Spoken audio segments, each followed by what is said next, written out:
Donc aujourd'hui, Kevin, on est sur le circuit de Nogaro dans le Gers.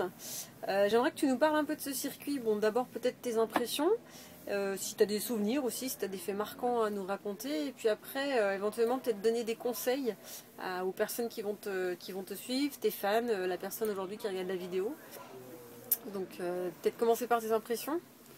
Ben, c'est un circuit assez rapide et technique à la fois. Mhm, Surtout la première partie avec le fameux escargot qui commande la ligne droite, mhm.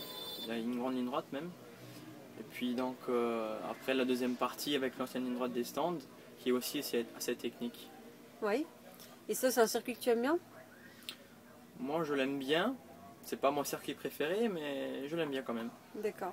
Et tu as des bons souvenirs? Parce que tu as fait de la 125 aussi, tu as fait de la 600.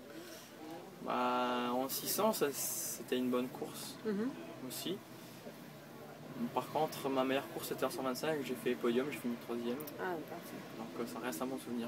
D'accord. Donc je voudrais qu'on revienne un petit peu sur le côté un peu technique, parce que tu disais quand même surtout l'escargot au départ. Si par exemple voilà, un de tes fans demain décide de faire une journée roulage, va rouler à Nogaro, quel conseil tu as à lui donner pour que vraiment il passe une super journée, qu'il s'éclate, qu'il prenne du plaisir avec sa moto? Ben, c'est surtout les points de déclenchement. Il y a Mhm. beaucoup de gens qui ont tendance à déclencher trop tôt dès qu'ils prennent les freins. Donc on a tendance de plonger un peu tôt dans le virage, c'est ce qui se passe quand on va prendre le point de corde trop tôt. Et puis surtout dans l'escargot, c'est pas bon parce qu'après, du coup, on est mal placé pour accélérer. Mhm. Et comme il y a une grande ligne droite derrière, on perd pas mal de temps. D'accord. Et au niveau, je sais pas, trajectoire, point de repère, tout ça, tu as des conseils précis à leur donner qui pourraient les aider? Bah après, les points de repère, je peux pas en donner parce que ça dépend du niveau de Bien sûr, pilotage hein. des pilotes. Donc à chacun de trouver ses points de repère propres sur la piste et de les faire évoluer. Mhm. Et au niveau des trajectoires, tu as pareil des conseils à donner?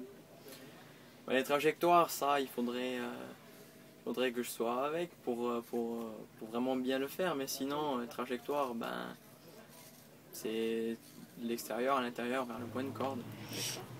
Ok, donc du coup, tous ces éléments de conseils que tu as donnés, aujourd'hui, toi, tu te sens à l'aise sur ce circuit? C'est un circuit sur lequel tu es confiant? Ouais, surtout aussi, c'est un circuit qui a pas mal de grip sous la pluie. Mhm. Parce que il y avait une course aussi en 125 sous la pluie. Et puis, c'était vraiment impressionnant le grip qu'il y a sous la pluie là-bas.